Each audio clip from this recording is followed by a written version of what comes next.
Hello and welcome to another episode of the Amenorrhea Fertility Diaries. In this episode, I want to make a few important additions to my previous episode where I spoke about my story with hypothalamic amenorrhea and how I was able to recover fully naturally without having to use any kind of medication. I wanted to remind you that hypothalamic amenorrhea, the absence of the menstrual cycle due to reasons of stress, overexercising, undereating, is always a reversible condition. So for a long time when I was recovering, I thought there was something broken in me, something that wasn't working. But if you've been diagnosed with hypothalamic amenorrhea, you can be sure that it's always a reversible condition. There's nothing working, there's no problem in your body, no functional dysfunction, but it's just your brain that is not giving the signal to your ovaries to menstruate because it feels like it's not safe enough to make any babies, basically. So in this episode, I want to talk about 5 important points. I want to go through some common symptoms of HA, hypothalamic amenorrhea, and symptoms that I was suffering. I want to keep this very personal. I want to talk about my own experience and the things that I suffered from, because as I said, I'm not a doctor, I'm not a healthcare practitioner, but when I was on my journey in the mist trying to understand what was happening with me, I looked at every single video that's out there on YouTube. I read every piece of literature that there was about amenorrhea, and there's a lot of theory out there, which is interesting to know.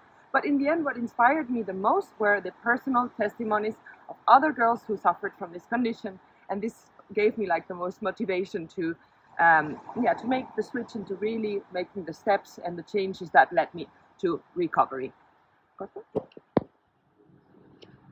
I also want to speak about some signs that your body can be giving you that is telling you that your period is going to be coming soon.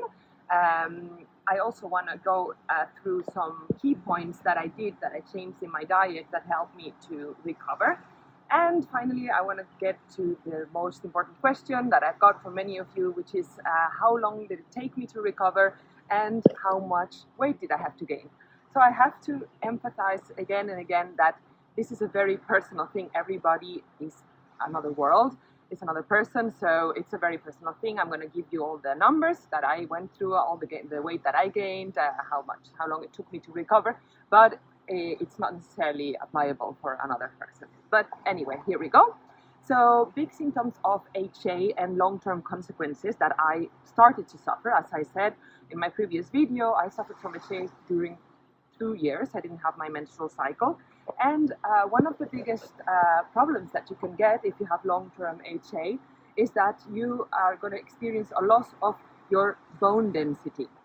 So this is connected to the lack of estrogen. Estrogen is what we call the female hormone. It's a very important hormone for women especially. So it's the hormone that is going to make you, get like bigger breasts, get thicker hair. It's the female hormone, it's important to build up your menstrual cycle. And when you have a loss of this estrogen, which happens with HA, because all your hormones will be very, very low, this is going to influence the way you metabolize calcium. And on the long term, this can have consequences such as injuries. You're more in risk for having injuries. So it's very typical for elite athletes to have HA because they have a very low body fat percentage. So as I said in my previous video, it's not necessarily only women with a very low body fat percentage that get HA, but it's much more common in these kind of cases. So athletes are going to experience injuries when they are in HA. And actually, this is a little bit something that happened to me. I'm not an athlete, but I'm a very fanatic exerciser, let's say, and a fitness fanatic, as I explained. So I had a small injury in my Achilles tendon, and this kept me from running. Running was my go-to, it was my favorite sport, but later I realized, actually thinking and going through all the psychological stuff, that I wasn't really, I liked running because I liked to be outside and it kind of emptied my brain and it was a way of relaxing, and then I got all the endorphins of the exercise. But the reason why I was doing it so fanatically and without listening to my body was because I was obsessed with burning the calories that I had consumed before. So once I got out of this mentality, I realized that I actually much more enjoyed a gentle walk, outside, where you get all these benefits as well of being outside, but you're not overstressing your body with too much exercise. Running is okay. I have nothing against running, but you have to listen to your body. You have to build it up slowly, and always, as I said, in tune with your inner cues. So I got an injury, and I had to stay at home for 3 months due to some other reasons. I was actually moving apartments, and I had to stay with my family for a little while. So this meant that I was 3 months stuck there, and we were eating 3 square meals a day, which is something that I never did before. I also live in Spain, in the south of Spain, so we have a very nice Mediterranean diet here. And I was actually, for a long time, living more on snacks. And this is something that I see a lot happening in the influencers world, even within the recovery coaches. I see a lot of, things like, healthy acai bowls, healthy protein shakes and stuff like that. The recovery coaches advise a lot to put, for example, nut butters into your yogurts, which is good. I mean, I have nothing against that. Peanut butter is such a big thing, in the health and fitness world. I love peanut butter, by the way, but you can't survive on peanut butter, on nuts, on even those things that are healthy, that are like relatively unprocessed. It's still processed food. So what I'm trying to say is try to make of your diet consisting of 90% at least of whole food ingredients. So that means things that are not packaged, that are not processed at all. I mean, fruits, vegetables, and meat, fish, eggs, real food, what we call real food. So when I was eating 3 meals a day of real food is when I started to feel that I was going to recover quickly. Another big consequence of having low estrogen is that probably, it doesn't happen to everybody, but it happened to me, is that on your blood tests, which you will be doing regularly through your doctor that you will be seeing when you're on your journey to recovery, is that your cholesterol levels might be quite high. So I have genetically quite high levels of cholesterol because I don't really eat a diet that would encourage that. But when I had HA, it was really through the roof. So I remember when I was seeing these high cholesterol levels, I was thinking about the injury, I was starting to read about HA, I was realizing how important it was to prioritize recovery and how unhealthy it was to not have your menstrual cycle. Even if you're not thinking of having babies yet or anything like that, you're supposed to have a menstrual cycle. So it's a big sign that there's something wrong and that you need to pay attention to it. Another very common symptom that I experienced is your hair is gonna maybe be a bit less thick. I had like much curlier hair and then after it got like quite flat and it's gonna fall off more. So when I brushed my hair in the mornings, it was like full of hair. I mean, I always had a lot of hair, so of course it's normal to lose some hair always in your life, but this can be a sign also that you are low on estrogen. Another thing that some people comment on is brittle nails, which wasn't really a thing for me, but it's true that they say that you might get a bit drier skin. And this I could actually experience because here on the side of my nails, I could feel that there was like much more skin falling off and that I had to put like more cream in general to be moisturized properly. Another big sign that I commented briefly on my previous video is your low libido, which for me it was a big thing because it ended up, kind of being a reason for the breakup with my boyfriend, together again right now. I thought I wasn't attracted to him anymore, but it's just I realized after that I just didn't have a sexual drive like I normally used to. And it's kind of logic. I mean, we are made to create little babies, even though you want them or not. And if your body is not menstruating, I'm not saying that it will happen to all women, but it's very common that you will see a loss of libido. This has everything to do with low estrogen and also low testosterone. Yes, women have also testosterone. It's actually the predominant hormone in women as well as in men, but in women also. But compared to males, we have lower levels, of course. So testosterone is what's gonna be making you want to go and look for that sexual contact together with estrogen. So together with this low libido, I also experienced some moodiness, low energy, but not necessarily low energy, but more like anxiety almost. Also a little bit irritability. This had to do with the psychological aspect as well as with the biological aspect. The biological aspect is again related to hormones. So because I was low on testosterone, on estrogen, and also on a very important hormone that's called progesterone, which is the hormone that builds up in your second phase of the menstrual cycle. In the luteal phase, it's a hormone that tells you to relax, to chill down. It's a hormone that will make you crave sugar, for example, chocolate. It's the hormone that is most predominant in a female on the last week or the week before they're bleeding, where it's typical to hear that women only want to sit in front of the TV with a big tub of ice cream. That's pure progesterone. It's telling you to chill down, to slow down. It's all logic because it's on the moment when your body is still thinking, oh, have we made a baby or not? And it's when you should take it easy, eat a little bit more, so it's all related. Anyway, the lack of this hormone sometimes can make you feel anxious, make you feel more like on a fight or flight status. And also the high levels of cortisol, which is the stress hormone that were in my body not only because of over-exercising, but also because of the lack of the other hormones that balance it, were making me feel quite stressed. I felt that I was grinding also with my teeth a lot in the night. I would wake up with very high tensions in my neck, which I normally don't have. The last big, very common symptom that I experienced when having HA was the temperature changes. So your body temperature changes because you are in a energy saving mode. So you're trying to save energy by not ovulating. You're shutting down vital functions because you're in a low energy state with your body, being it from stress, under-eating or over-exercising.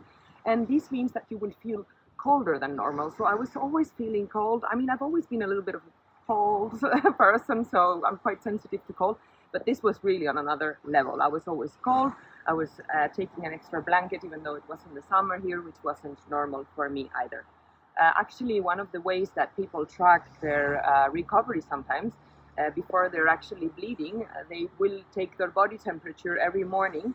And this way, you can also start tracking when your body is trying to ovulate or when it actually has ovulated. There's a lot of videos and content there in YouTube to tell you exactly how this works. There's even some kind of machines, systems that you can use, which will do this automatically. If you're trying to conceive, some women, even if you don't have HA, they will track their changes in body temperature to track down when exactly your ovulation is occurring, which may differ from body to body. So now I'm going to go through the symptoms or signs that your body is close to recovering. As I said, recovery is a long journey, and the end result is that you will see, of course, your monthly bleed come back. But before that, there's a lot of things that can happen that can give you a sign that your body is getting there. So number one, of course, is that you will feel less cold, so your body temperature will go more up. I also felt that I started like sweating more, which is a bit weird, but yeah, that makes sense in a way. Again, your whole function is activating again. So you feel hotter. I was getting like more hot flashes, also more energy and more stable energy. So this is a bit confusing because I would have more energy, better mood, but I also would be more relaxed in general. So this is the progesterone that is coming in again in your body. This means that you're trying to ovulate also, and that your body is sending a signal that it's safe. And progesterone is a hormone that gives you this feeling of, I don't care that much about things. It takes the anxiety away, and this wish of being perfect and this like fight or flight state gets a little bit smoothed down by this progesterone. It's like a feeling like, I'm happy, but I mean, it's a little bit like, I don't care that much about things, which is good. Sometimes we need that in life, especially the type of person that is a bit susceptible to stress, for example. So that was very, very nice to experience. This all results in a better mood, much better libido. This is really a complete change, It's like, I don't have to explain what that is, but that is a big sign that that your body is trying to recover. Perhaps a bit thicker hair again, less hair fall, of course. And also, I felt that I was like, I had energy in the day, but in the night I was so tired. I felt like a child that needed to sleep, and I would sleep like a baby. I would close my eyes and wake up in the same position and go in one go. And this means that you're like recovering, So give your body that sleep when you have it. Also, your hunger is a bit different. It's not this kind of terrible hunger that you have during HA that is like, I could eat anything, all the time. It's more you have a healthy appetite for whatever healthy foods you're eating, and then you also have a nice fullness cue, and that's very nice. So really listen to those fullness cues, to those hunger cues that your body is giving you, because your body is very intelligent and it knows better than you what you need. So the next point is, how long did it take me to recover? As I said, it's completely different for everybody, but I believe that if you really make the switch and really go for a all-in process, like we call it, so you really prioritize recovery and you get through all the mental boundaries that you're going to get and prioritize recovery, take all the steps and do a drastic change, I think you can recover within 3 to 6 months. It took me, it's difficult to say, but let's say 6 months of really making the changes and being consistent about them. So I would say 1 year in total before it started to get into my head that I had to recover and all that. But I was stuck for a long time in this quasi-recovery state. So I was taking steps. I thought I was taking it more easy, giving myself a bit more permission to eat sometimes, but I wasn't really doing it all the time. So I don't really count that. And then I would feel guilty and I would go fasting and running again and all that. So let's say 6 months really when I really chilled out and prioritized recovery. So it was from the moment I got my injury when I wasn't able to exercise. So at this time I was eating these 3 square meals a day. I was talking about Mediterranean diet, 90% whole foods. And by that I mean eggs, I mean olives, I mean salads. I had this huge salad with loads of protein, olive oil without measuring, you know. Also, I was eating a lot of protein, fish, lamb. I was making these delicious like tzatziki things, you know, with Greek yogurt and loads of greens. I was eating bread, I was eating rice, I was eating potatoes, all whole foods. I wasn't eating that much sugar, so I was eating sugar from fruits. I was eating very healthy, really, but in good big quantities and really honoring my hunger cues, which in the beginning was very weird because it felt like I was eating a lot. I felt strange because I was eating more than anybody else in my family, but I just gave myself permission to do it, and I just went for recovery, and I told myself like, okay, don't look at the scale, don't look at anything else, do this for 2 months, 3 months, whatever time you need for it, and let's see what happens. And as I said, on month number 4, I finally got my period, but then I lost it again, and I had to go back into this rhythm, and then I could regain it back again.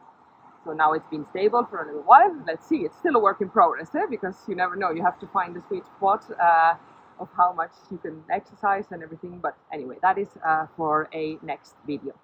Another key factor for my recovery was the frequency of meals, So I was eating 3 square meals at very similar times every day, which is again something I never used to do before. So breakfast, lunch, dinner. As I said, I don't believe in this snack culture that we have. I don't think you have to eat a million snacks. I would just eat 3 meals of whole foods, as I said. And I wasn't eating sugars like from desserts or anything like that. I would eat fruit, of course. But I would think like, if I was craving sugar, why was I craving sugar? It was probably because I hadn't eaten enough of the other real food. So I would just go and have a second portion if that was the case. So I kept it very healthy. That was part of my commitment, but without limits. Just if I was hungry, I would eat extra of the real food. Another point, coffee. I was always, before when I had HA, surviving on coffee. It was a way of suppressing my appetite as well. It was a way of being able to do fasting. You know, I was into this keto thing, so I was doing all these bulletproof coffee diets and all that. I decided to ditch the coffee completely for a while because it can elevate your cortisol levels, and even though I think coffee is great and it can be part of a healthy and balanced lifestyle, when you have HA, maybe it could help because it is a hormonal disruptor. So I wasn't drinking coffee.